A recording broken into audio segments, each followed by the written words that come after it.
The Little Mermaid Story. This is the fairy tale, The Little Mermaid Story. It is part of our classic bedtime stories for kids collection. It has been adapted from Hans Christian Andersen's version and Disney's version. It is brought to you by The Legend Tales. Far out in the sea, where the water is very deep, the Sea King ruled the undersea world. In the deepest spot of the sea was his castle. The walls were made of blue coral. On the roof were shells that opened and closed when the water passed by. And that is where the Sea King lived with his mother and 4 daughters, each one born a year apart. The youngest of the 4 princesses was the Little Mermaid. She spent much of her time swimming to ships that had fallen to the bottom of the sea. The ships held treasures from the world above. She would fill her arms and set up her collection here and there. All the while she would sing. As she did, fish circled around to hear her, for the Little Mermaid's voice was the most beautiful one under the sea. The girls knew that when they turned 15, they could swim up to the surface for the first time. It would be a long time that the Little Mermaid had to wait, as she was the youngest. So she made her grandmother tell her all about life up on land, tales about ships and towns, and every bit of stories about humans that she knew. Soon the eldest sister turned 15. She was the first to be allowed to rise up to the surface. When she came back, she had many wonders to tell her sisters about. She told about resting on soft white sand. High above was a deep blue sky with puffy white clouds. Later the sun set, she said, and the whole sky turned gold and red. She had watched the birds fly high above her, dipping and making turns in the red and gold sky. When the next sister turned 15,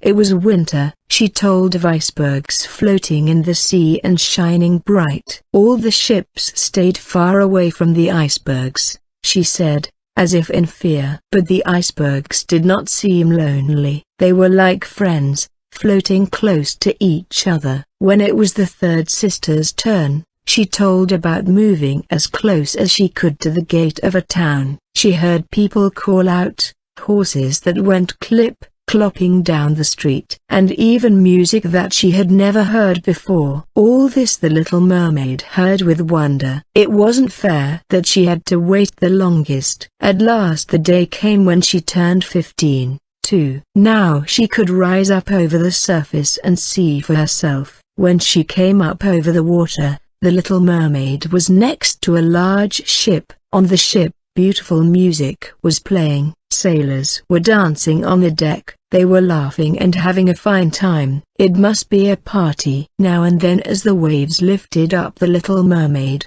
she could see better. A handsome young man stepped out on the deck. When he did, 100 rockets rose in the air. The party was for him. Was it his birthday? She swam closer. The men all seemed to like that young man. When he spoke, the sailors would laugh. Sometimes they patted him on his back in joy. Once that made his crown fall off.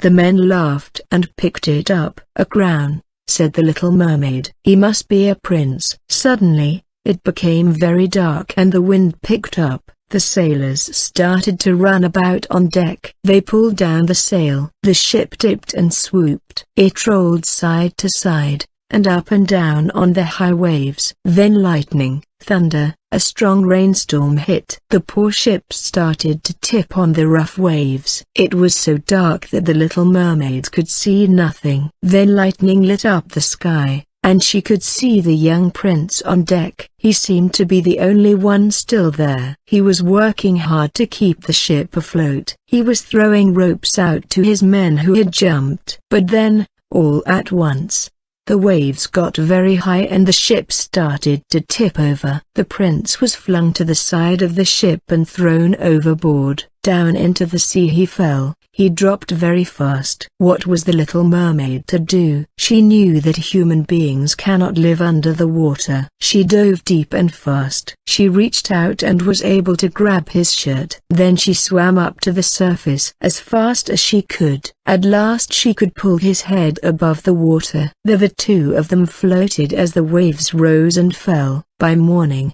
The storm had passed. Yet the prince was as still as he had been all night. From far off the little mermaid saw tops of hills. Land, she said. She swam to the shore, pulling him behind her. It was not easy to pull the young man up onto dry sand, but she did it. Was he dead? She sang a sad song. All of a sudden, the prince started to move. "Oh, are you all right?" she asked, and touched his forehead. Just then, she heard a group of girls come over. At once, she dove into the sea and hid behind a rock. They must not see her, a mermaid. The girls found the prince, who was now awake. They called for help and soon he was led off. The prince would never know that she had saved him. The little mermaid sank into a deep gloom. When she went back home, her sisters wanted to know all about her trip, but she was too sad to say anything. Days went by, then weeks. The sisters went to their grandmother for help. The old woman went to her granddaughter. "Child, what is the matter?" she said. The little mermaid cried out, "Grandmother, I will never be happy again." She told about meeting the prince and saving him, then having to leave him behind. "Unless I can somehow walk on land and be with that young man, I will be sad for the rest of my days." "My dear," said the grandmother, "you know as well as I do that it is not possible for a mermaid to walk on two legs." "Why, the only one who can do anything like that is the sea witch." "But of course it is much too dangerous to go to her." The sea witch. Before she knew it, the little mermaid was headed to the far corner of the sea, where the sea witch lived. "This is no problem," said the sea witch when the little mermaid told her what she needed. "I fix problems much harder than this." "Why, to have legs all you need to do is to drink my potion." Then she turned to face the girl. "But I don't just give it away, you understand." "Oh," said the little mermaid. "What then is your price?" In her heart, she felt a lift. So there was a way she could have two legs and be with the prince after all. "Oh, not too much," said the sea witch. "For one, you must give up your voice." "My voice?" said the little mermaid. She knew her voice is what everyone loved about her the best. "You don't need it," said the sea witch. "Chitter, chatter, what a waste of time. But know this, little pretty, if the prince marries someone else, the next day you must die. And your voice will stay with me forever. But then again, who knows, he might choose you." The little mermaid's heart leapt. The sea witch held out a glass with the green potion. "So," she said, "what are you going to do? Make up your mind." "I don't have all day." The little mermaid took the potion and drank it. At once she felt dizzy and in pain, as if a sword was being passed through her body. She spun and jerked about, then fell. When she awoke, she was on the same dry land as when she had rescued the prince. Lifting up her head, she could see that her dream had come true. Where her tail had been, she had two human legs. "Say, miss, are you in trouble?" It was none other than the prince. She tried to say something but no words came out of her mouth. "Can you not speak?" said he. She shook her head.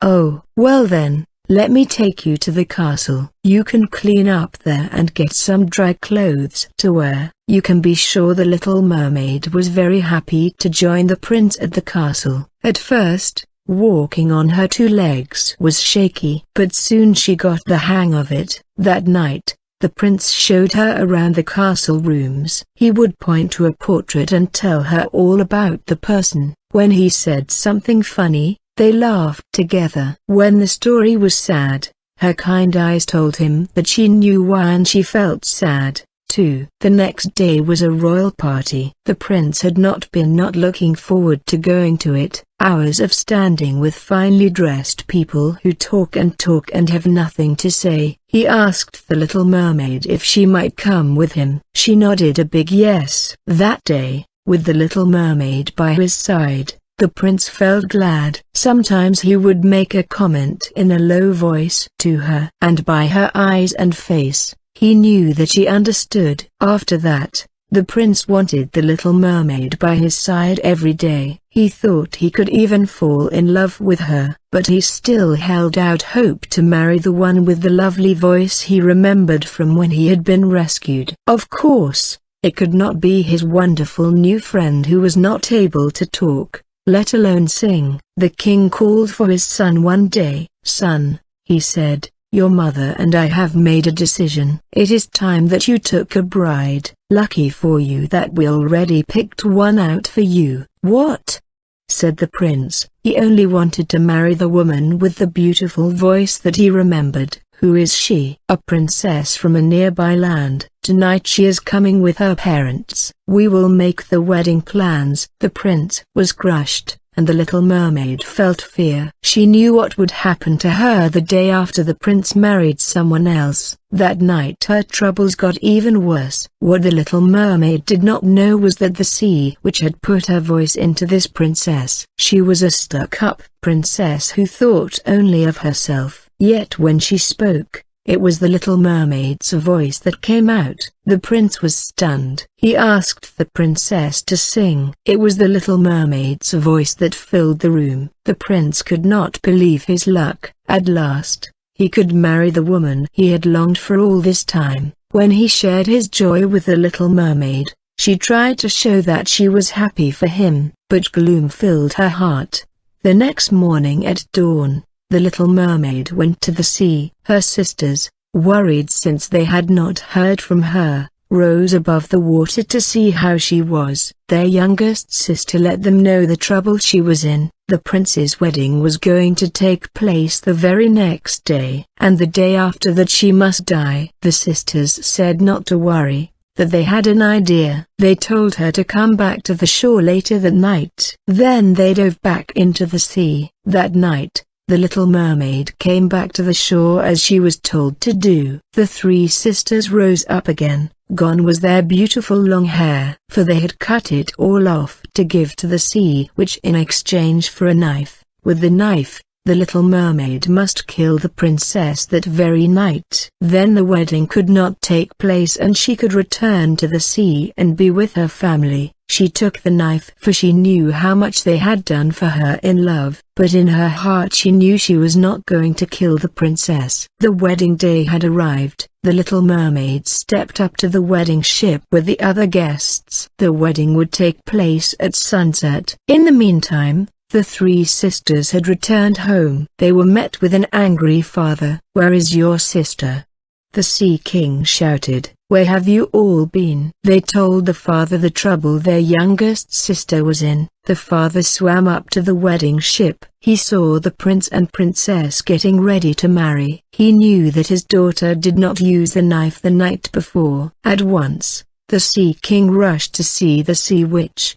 She laughed. She said there was only one way to save his youngest daughter from her fate. If he would just hand over his scepter to her, the little mermaid could be saved. With the scepter in her hand, the sea witch would rule the underworld kingdom. The Sea King took a deep breath. What else could he do? So, he agreed. The sea witch grabbed the scepter and laughed in glee. She rushed to the wedding ship to see her victory. The little mermaid saw the sea witch rise out of the sea. She saw that with a scepter, the sea witch had become a huge sea monster. Tentacles were twisting out from all over her body like an octopus. The little mermaid knew she must protect the prince and even his new bride. So she took out the knife. Just then, one of the sea witch's tentacles reached out and lifted the little mermaid right off the ship. "This is the end for you," crowed the sea witch. Before the little mermaid knew it, she was wrapped up by the tentacle. She was spun to the very chest of the sea witch. And the knife she was holding, the sea witch's very own knife, she used it and dove it deep into the chest of the monster. The sea witch reeled back in pain and the little mermaid was freed. On the ship, the guests ran around in fear. The prince shot arrow after arrow at the monster. Finally, the sea witch dropped down under the water. As she fell, the little mermaid's voice was let go, and it returned to her. The princess then shouted in a gruff, harsh voice, "What a lousy kingdom this is! You can't even have a proper wedding." The prince heard the princess and knew that she was not who he thought she was. Then the little mermaid started to sing. The prince knew that the voice he remembered belonged to the very one he had grown to love. The angry princess stormed off the wedding ship, and her family followed close behind. When the Sea King arrived,